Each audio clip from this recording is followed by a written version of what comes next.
제18강 눈물로 그렸어요. 이징. 여러분 반갑습니다. 여러분과 함께 공부할 한문 선생님이에요. 오늘은 다양한 한문 산문 중에서 이징의 일화를 기록한 글을 이해하고 감상해 봅시다. 즐겁게 한문에 대해 알아보도록 할게요. 제18강 눈물로 그렸어요. 이징. 오늘 배울 내용은 첫 번째, 인물 소개, 두 번째, 한문 산문 이해 및 감상, 그리고 확인학습입니다. 첫 번째, 인물 소개. 단원의 주요 내용은 이징에 대하여 알아보기입니다. 이징은 1582년에 출생했지만 사망 연도는 알 수 없습니다. 자는 자암, 호는 허주. 이경윤의 서자로 곤충, 산수, 동물, 인물 등 여러 방면에서 두각을 나타낸 조선 중기의 대표적 화가입니다. 허균은 이징을 조선 제1의 화가라고 평했습니다.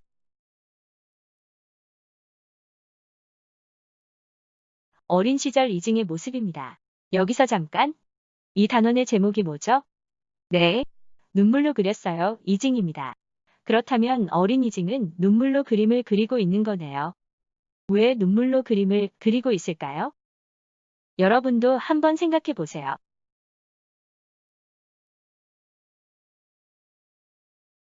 어린 이징이 눈물로 그림을 그리고 있는 이유. 여러분 궁금하지 않나요? 그 내용은 조선 후기 실학자이자 문장가인 연암 박지원이 쓴 연암집에 실려 있답니다. 도대체 어떤 사연인지 직접 그 글을 살펴보도록 할게요. 두 번째, 한문 산문 이해 및 감상. 단원의 주요 내용은 새로 나온 한자 익히기 및 활용하기와 이징의 일화 풀이하기, 그리고 이징의 예술 정신 알아보기입니다. 먼저 새로 나온 한자 6개를 익히고 활용해 봅시다. 어릴 유, 다락, 루, 익힐 습, 그림화, 그리고 바소, 고소입니다. 이때 바소에 바라는 것은 뭐뭐 하는 바로 바라는 바, 원하는 바, 이럴 때 쓰는 말이죠. 그럼 활용된 단어를 살펴볼까요? 어릴 유의 활용 단어로는 유아가 있네요. 어린 아이라는 뜻이죠. 다락, 루는 집, 각을 만나 누각이란 단어가 됩니다. 누각은 높이 지은 집인데 우리나라에서 누각이란 사방을 바라볼 수 있도록 문과 벽이 없는 다락처럼 높이 지은 집을 뜻한답니다.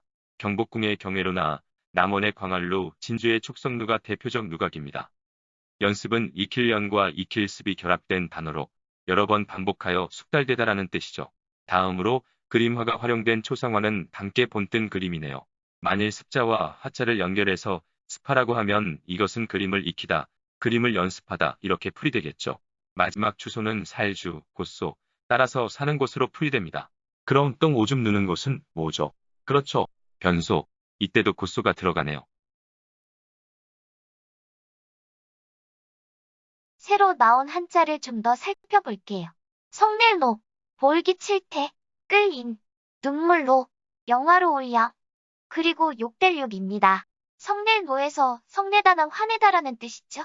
볼기치다는 내질하다라는 의미네요. 그리고 영화롭다는 부귀영화에서 귀영화입니다. 영예롭다, 영광스럽다. 이런 의미를 생각하면 되겠어요. 성내일노의 활용 단어로 성내일노, 기온 기를 써서 녹이든 노여운 기색, 환한 기색입니다. 내질할 태와 형벌 형이 만나서 태요. 이것은 매로 볼기를 치는 형벌을 뜻합니다. 우리나라에서는 폐지된 형벌이죠. 끌리는 쓸 용자와 결합하여 끌어다 쓰다라는 뜻의 인용으로 활용할 수 있습니다. 남의 말이나 글을 자신의 말이나 글 속에 끌어 쓰는 것을 인용이라고 합니다. 마지막으로 영화로 올영과 욕될 욕이 결합하여 영욕이라는 단어가 만들어집니다. 서로 상대적인 의미를 지닌 한자가 만났군요. 영예와 치욕 또는 명예나 모욕이라는 뜻입니다.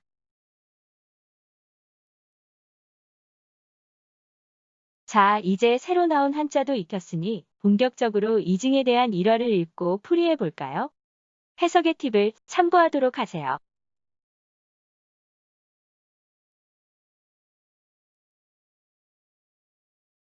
첫 번째 문장입니다. 함께 읽어볼까요? 이징이 이웃등누이 스파러니. 천천히 풀이해 보겠습니다. 이징은 사람 이름 고유명사니깐 한 글자씩 풀이하지 않아도 됩니다. 문장 중간에 접속사 이자가 있네요. 접속사를 중심으로 앞부분을 풀이하고 뒷부분을 풀이해서 연결하면 되겠죠? 등누는 다락에 오르다. 스파는 그림을 그리다. 그럼 전체 풀이는 이징이 어릴 때 다락에 올라가서 그림을 익혔다. 여기에서 접속사는 뭐뭐 해서 이렇게 연결하는 게 자연스럽겠네요. 그럼 이 문장에서 누가 언제 어디서 무엇을 했는지 정리할 수 있겠죠?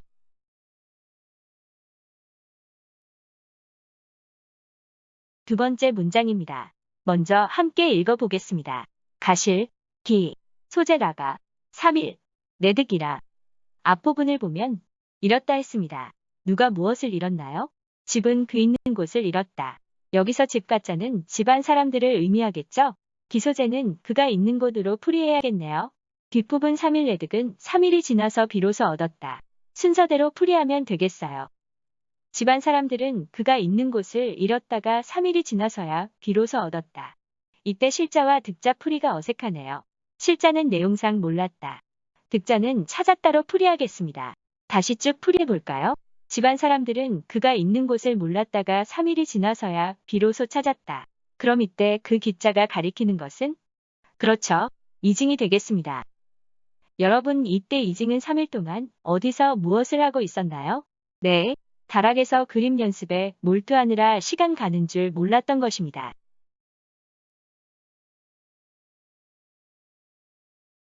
세 번째 문장입니다. 소리 내어 읽어봅시다. 분호의 태제 언을 일루이 성조하니. 그럼 풀이해 볼까요? 먼저 중간에 접속사가 눈에 들어오네요. 접속사를 놓고 앞부분과 뒷부분을 풀이해서 연결하겠습니다. 분호는 아버지가 노하다. 아버지가 화나셨다는 거죠. 태지에서 지자는 매질하다라는 동사 뒤에 쓰인 그것이라는 명사로 봐야겠네요. 아버지가 화가 나서 누구를 매질한 거죠? 그렇죠. 이징이죠. 따라서 아버지가 화가 나서 그를 매질하다로 풀이합니다. 으빌루에서 으비는 울면서 끌다. 무엇을? 눈물을. 곧 울면서 눈물을 끌다입니다. 성조는 새를 이루다. 그럼 쭉 풀이해 보겠습니다. 아버지가 화가 나서 그를 매질하거늘 울면서도 눈물을 끌어다 새를 이루었다. 이때 성조가 의미하는 것은 무엇인가요? 새를 이루다, 새를 완성하다. 여기서 잠깐, 여러분, 이징이 무엇을 하고 있었죠? 네, 그림을 그리고 있었죠. 그럼 여기서 새를 완성한다는 것은 새 그림을 완성한다는 말이겠네요. 아버지에게 혼나면서 눈물이 뚝뚝 떨어지는데 그 눈물을 끌어다 새 그림을 완성하는 이징의 모습을 떠올려 보세요. 정말 대단하네요.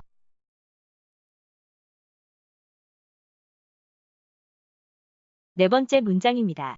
읽어볼까요? 차, 가위, 망, 영육, 어화자야라. 먼저 이 문장의 주어와 서술어를 찾아봅시다. 네, 차가위, 가위는 뭐뭐라고 이를 만하다. 이를 위자에서 이르다라는 뜻은 말하다라는 의미입니다. 이를 위자 앞에 쓰인 가짜는 동사 앞에 쓰인 가능을 나타내는 조동사로 생각하면 되겠네요. 차가위. 이는 말할 만하다. 뭐라고 말할 만한지 뒷부분 해석이 쉽지 않네요. 천천히 볼게요. 망.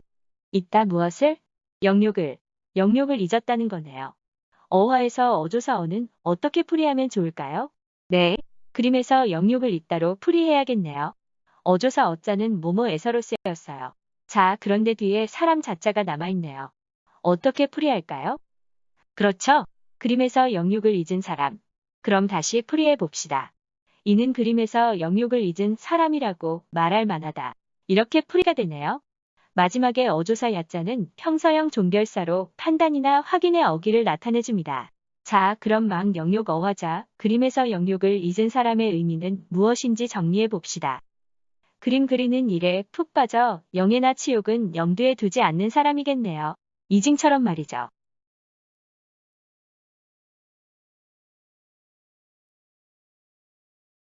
지금까지 연암집에 실린 이징의 일화를 풀이해봤습니다.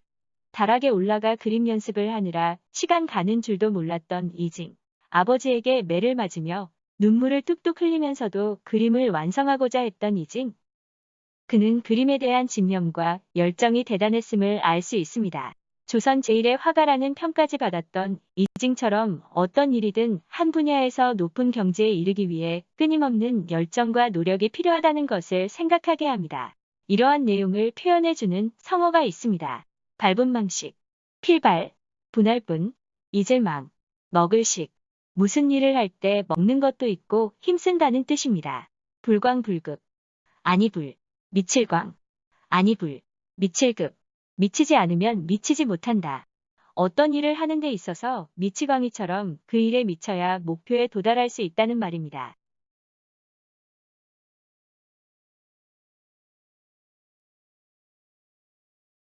확인학습입니다. 오늘 배운 한문 산문 이징의 일어와 관련해서 간단한 문제를 풀이해 봅시다. 준비되었다면 들어갑니다.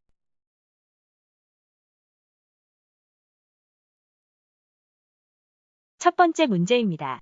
다음 중 풀이가 바르지 못한 것은 1번 크고 높은 누각, 2번 닮고 본뜬 그림, 3번 살고 있는 곳, 4번 매로 볼기를 치는 형벌, 5번 영광을 추구하는 욕구.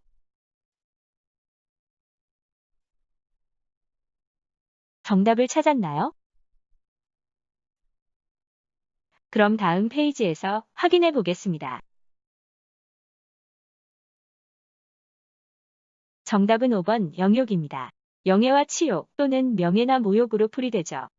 1번부터 4번까지도 같이 읽어보겠습니다. 1번 누각, 2번 초상화, 3번 주소, 4번 태영입니다. 풀이도 한 번 더 확인해 보세요.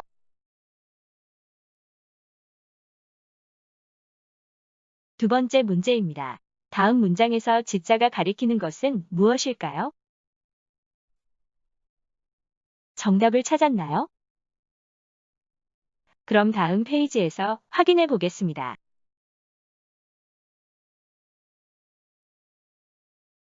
정답은 이징입니다. 제시된 문장을 읽고 풀이해 봅시다. 분우의 태지? 아버지가 노하여 그를 매질하였다. 화가 나서 매질한 주체는 아버지입니다. 그럼 매질을 당한 대상은 누구죠? 그렇죠. 이징입니다.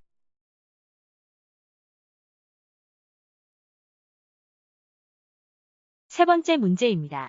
다음 중 이징에 대한 이해로 적절한 것을 찾아보세요. 이징은 새를 잘 키우고 싶었어. 이징은 평소 아버지에게 자주 매질당했어. 이징은 그림에 대한 집념과 열정이 대단했어. 이징은 혼자 다락에 오르는 것을 무서워했어. 이징은 눈물 때문에 다 그린 그림을 망쳐버렸어. 정답을 찾았나요? 그럼 다음 페이지에서 확인해 보겠습니다.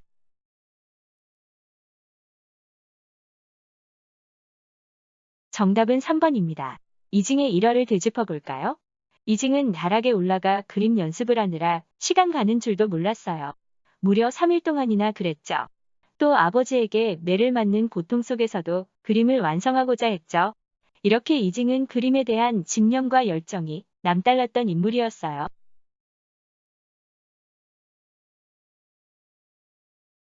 제18강 눈물로 그렸어요. 이징. 정리하기입니다. 화면에 제시한 내용을 보고 오늘 배운 내용을 정리해 보세요.